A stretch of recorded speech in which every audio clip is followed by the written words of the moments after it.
في محل سلاح هنا اوعى الحلويات، وهنا رافعين علم المانيا على اغلب المواصلات او يعتبر كل المواصلات العامه. ودي السكوتر اللي انت ممكن تأجرها بالاب. اوف الاوف بقى، ايه الفخامه دي؟ ده تحفه، ده مركبه فضائيه. بسم الله، الله اكبر، ما شاء الله. رب اشرح لي صدري ويسر لي امري واحلل عقدة من لساني يفقهوا قولي. صباح الفل، ومعاكم محمد ابو عيسى، واهلا بيكم في فلوج جديد. النهارده ان شاء الله الفلوج هيكون حاجه على الخفيف كده. انا هنا في مدينه صغيره او يعني شبه صغيره في جنوب المانيا، تبعد مثلا عن ميونخ حوالي ساعه ونص بالقطر. المدينه دي مصنفه من المدن الخطر شويه لان فيها نسبه العنصريه كبيره جدا، لان المدينه دي كانت هتبقى عاصمة النازيين هنا في ألمانيا، وهنا موجود السجن بتاعه وموجود المنصة اللي كان بيلقي عليها الخطابات. ففي شوية حاجات هنا حلوة في المدينة.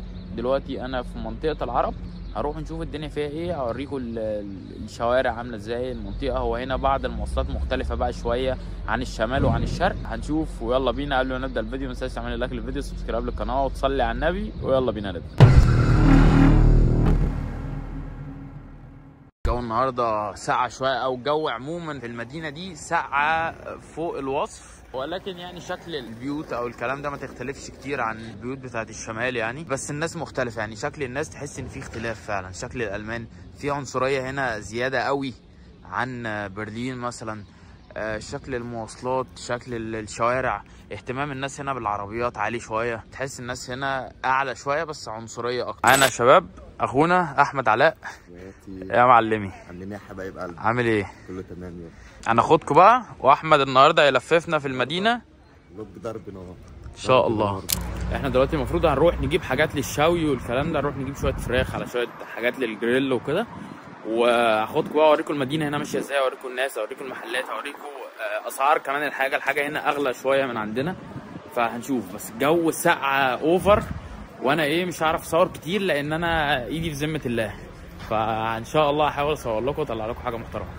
والصائمين والصائمات والحافظين فروجهم والحافظات والذاكرين الله كثيرا والذاكرات أعد الله لهم مغفرة. بصوا يا رجاله، حتى شكل الدرامات هنا مختلفه عن اللي عندنا. وهنا رافعين علم المانيا على اغلب المواصلات او يعتبر كل المواصلات العامه، ودي حاجه مش موجوده عندنا في برلين يعني. بس وكده الاشاره خضراء، وده طبعا كده يعني هو كده كسر اشاره، فاهم؟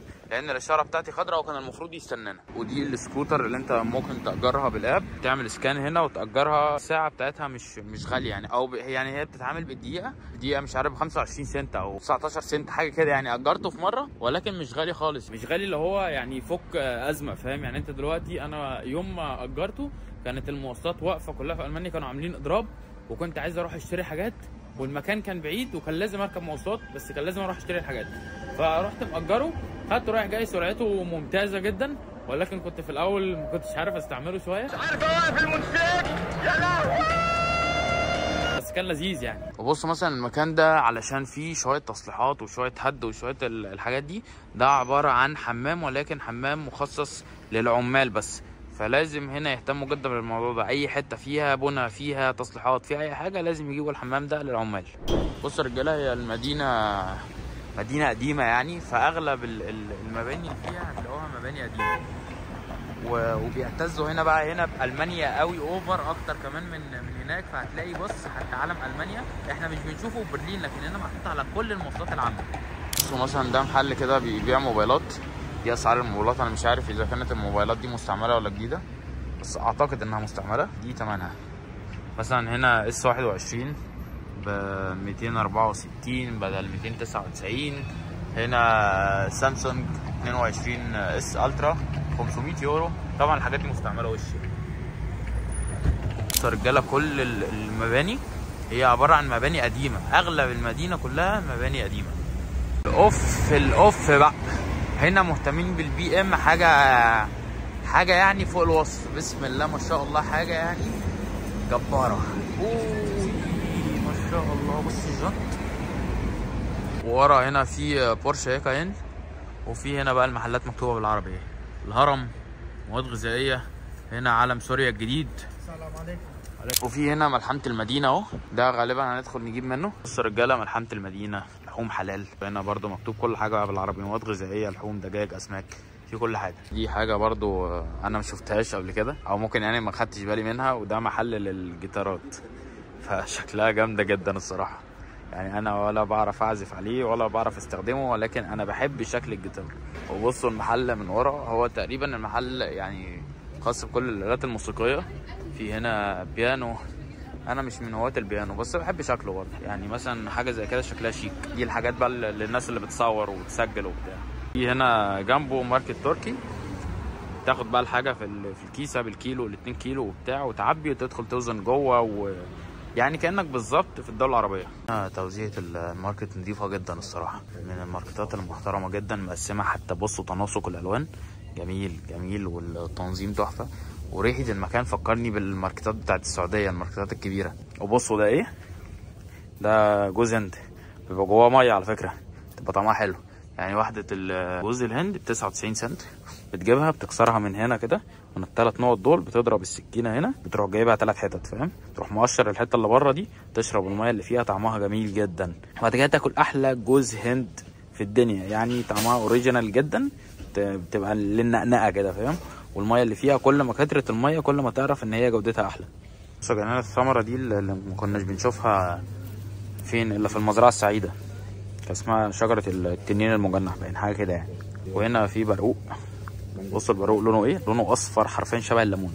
في هنا مانجا، حاجه ايه صغيره كده، بس بصوا سعرها كام؟ 8 يورو. ان انت لو تستورد مانجا من مصر تيجي تبيعها هنا تبقى من اثرياء المانيا. وفي هنا حرنكش، اللي يعرف الحرنكش يعني، الحرنكش ده من اكتر الحاجات اللي انا بحبها في حياتي. بصوا يا جدعان دي اغرب طماطم ممكن تشوفها في حياتك. بصوا طماطمها عامله ازاي؟ 3 يورو. بلاش عشان احنا ما عندناش وقت للتتبيل، فهنجيب الشيش ده متبل، وهنجيب هنا وراك برده متبله.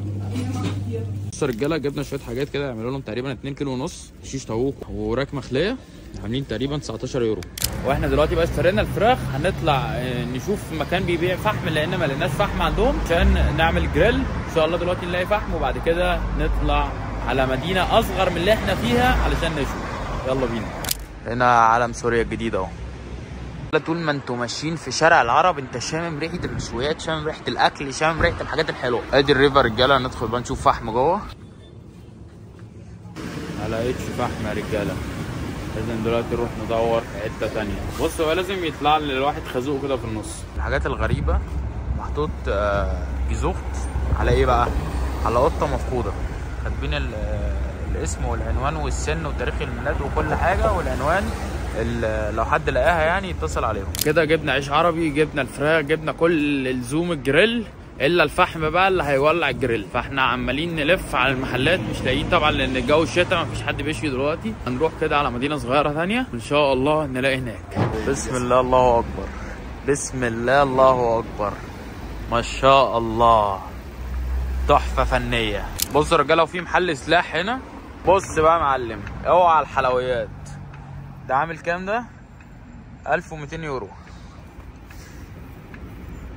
طبعا الرجاله السلاح اللي هنا ده انت ما ينفعش تمشي بيه مطلقا من غير ما يكون معاك رخصه. بص يا رجاله علم اخواتنا بيرفرف اهو. رجاله الاي 8 ما شاء الله. بص يا رجاله احنا جينا هنا الكاوفلاند علشان ندور على فحم. ان شاء الله انا متفائل ان احنا هنلاقي فحم هنا يا جدعان. الحمد لله في المدخل، هو انا بتفائل بالمدخل. لقينا الفحم 3 كيلو 5 كيلو وكيلو، الدنيا زي الفل. ندخل بقى كمان نشوف حاجه نشربها، بعد كده نطلع نحاسب على طول عشان مفيش وقت. انت بتحب ربنا؟ قم قول له انك بتحبه، هذه هي المناجاة. اخبر الله بحبك له، اخبر الله بخوفك منه، اخبر الله بخوفك من عذابه. كده احنا وصلنا، يعني الدنيا بالليل شويه يعتبر المغرب، خدنا بقى حاجات الجريل اهي، بس المايه شكلها جامد والقعدات حلوه. شويه بقى مغامرات مع شويه افلام رعب.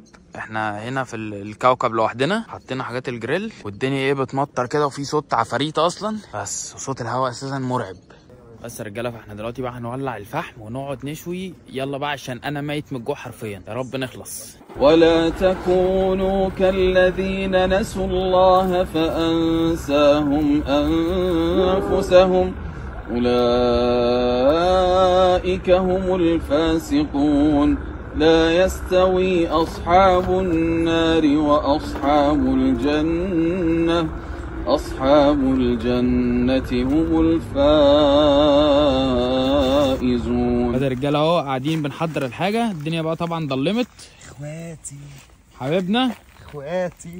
بس يا رجاله فاحنا كده الحمد لله خلصنا جريل وروحت. هدخل بقى دلوقتي اخد لي دش واصلي وانام بس. فلو وصلت لغايه هنا ما تنساش تعمل لي لايك للفيديو وسبسكرايب للقناه عشان اللي جاي جامد. ما تنساش تصلي على النبي. وفي نهايه الفيديو سبحانك اللهم وبحمدك اشهد ان لا اله الا انت استغفرك واتوب اليك. كان معكم محمد ابو عيسى وامي.